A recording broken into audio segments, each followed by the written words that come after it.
सक्ता कर्मणि अविद्वांसा यथा कुर्वन्ति भारत स्नेहम दयाम चा सौख्यम चा यदि वा जानकीमपि यति हियाहम न वर्तेयम जातु कर्मण्ये तंदिरता मम वर्तमानु वर्तन्ते मनुष्य पार्थ सर्वशा।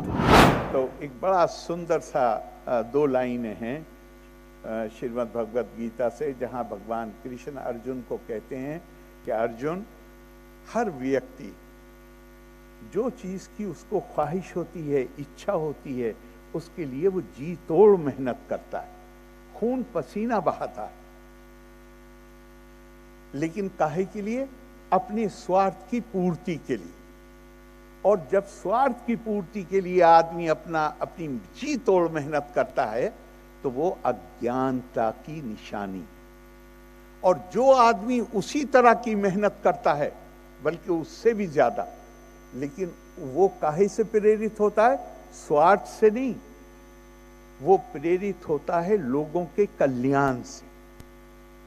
सक्ता कर्मणि अविद्वांसा यथा कुर्वन्ति भारत कुर्यात विद्वान तथा असक्ता चिकीर्षु लोका संग्रह। वो उसकी जो इच्छा होती है वो लोक संग्रह होता है।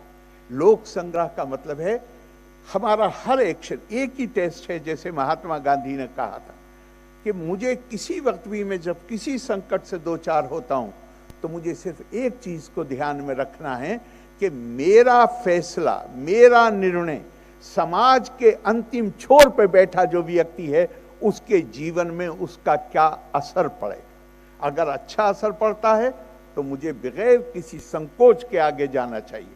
भगवान कृष्ण उसी बात को कह रहे हैं कि कोई भी काम हम करते हैं पूरी मेहनत से करना है, लेकिन हमारी प्रेरणा का स्रोत लोका संग चिकीर्षु, डिजायरिंग लोका संग्रहम, welfare of the common man, welfare of the world.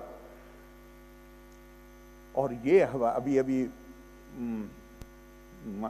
शायद उपसभापति जी ने या माननीय उप मुख्यमंत्री जी ने भगवान राम की बात की। हम सब पब्लिक लाइफ में, सार्वजनिक जीवन में, और सार्वजनिक जीवन में जो आदमी है उसके लिए उसको रास्ता दिखाने वाली चीज क्या है? वाल्मीकि रामायण में आता है कि भगवान राम ने कहा, स्नेहम दयाम चा सौख्यम चा यदि वा जानकीमपि आराधनाए लोकस्य मुंचतो नास्ति मैं व्यथा। जिनसे मुझे प्यार है, जिनका मेरे ऊपर यह अधिकार है कि मैं उनके प्रति दया दिखाऊं, जो मेरे मित्र हैं, और हद तो यह है कि मेरे प्राणों से प्यारी जानकी। लेकिन लोक आराधना, पब्लिक सर्विस को क्या कहा है भगवान राम ने? लोक आराधना। अगर लोक आराधना के लिए मुझे इन सब का त्याग करना पड़े तो मुझे रत्ती भर भी हिचक नहीं हो। ये भारतीय आदर्श है। अभी हम वहां बैठे थे तो शायद हिमाचल प्रदेश के माननीय स्पीकर साहब ने राजनीति के बारे में कुछ कहा। हमारी समस्या ये है कि हम राजनीति को या जो भी दूसरी चीजें, हम पश्चिम की परिभाषाओं को स्वीकार कर लेते हैं, भारतीय परिभाषाओं को हमने दरकिनार कर दिया। भारत की परिभाषा क्या है राजनीति की? भारत की परिभाषा है सर्वे त्यागा राजधर्मेषु दृष्टा, सर्वे विद्या राजधर्मेषु चोक्ता, सर्वे दीक्षा राजधर्मेषु युक्ता, सर्वे लोका राजधर्मेषु प्रविष्टा। हमारी जो भारतीय संस्कृति की जो विरासत है उसमें राजनीति का मतलब है कि हम बड़े से बड़ा त्याग करने के लिए तैयार रहें, सारा ज्ञान प्राप्त करने की हम कोशिश करें, अच्छे संस्कार प्राप्त करने की कोशिश करें, और हमारा दिल इतना बड़ा हो कि उसमें सर्वे लोका राज धर्मेषु प्रविष्टा, हर कोई उसमें समा जाए। हमारे लिए कोई दूसरा नहीं है। बल्कि मुझे याद आ गया महाभारत की छोटी सी स्टोरी, जहां मां कुंती ने पांचों पांडवों को वन जाते समय जब वो छोड़ने गए, कहा वापस जाओ, तुम्हारे ऊपर जिम्मेदारी, हमें यहीं छोड़ दो। और क्या कहा निर्वस्वा कुरु श्रेष्ठ भीम सिया दिविसा धर्मेते ध्यातम बुद्धि मनसते महदस्तुचा। जाओ अपने भाइयों को लेके वापस जाओ, शासन संभालो और तुम्हारी बुद्धि धर्म, धर्म का मतलब रिलीजन मत लीजिएगा, रिलीजन नहीं, धर्म बहुत सारे 19 उसके अर्थ बताए गए। वो तो जो अपनी आस्था की अभिव्यक्ति, वो तो उसका 1% भी हिस्सा नहीं है। वो उसका धर्म है सभ्य जीवन जीने के लिए कुछ नियमों का पालन करना। तो कहा तुम्हारी बुद्धि धर्म में मूलित होनी चाहिए और तुम्हारा दिल इतना बड़ा होना चाहिए कि तुम उसमें हर किसी को अपने अंदर समझ सको। मैंने समय पहले ही ज्यादा ले लिया, इसलिए मैं मैं इसको समाप्त कर रहा हूं।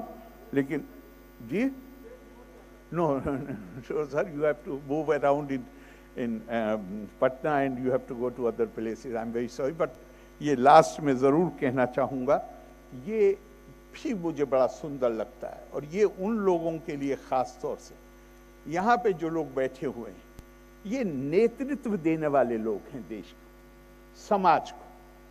तो जिनके ऊपर नेतृत्व की जिम्मेदारी, उनसे क्या अपेक्षा की जाती है?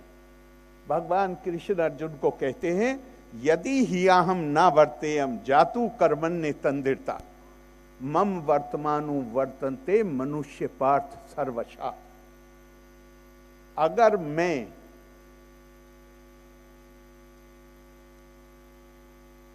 हर समय अपने कर्मों को न करता रहूं, मुझे इसकी आवश्यकता नहीं, लेकिन चूंकि मुझे लोग आदर्श के तौर पे देखते हैं और अगर मैं निरंतर अपने कर्मों में न लगा रहूं और सुस्त होकर बैठ जाऊं, तो दुनिया मेरा अनुसरण करेगी और विश्व पर संकट आ जाएगा।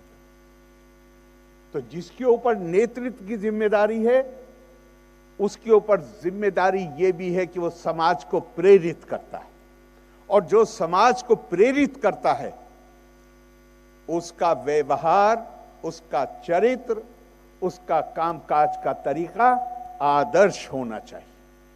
मुझे पूरा विश्वास है कि हम इसकी कोशिश करेंगे।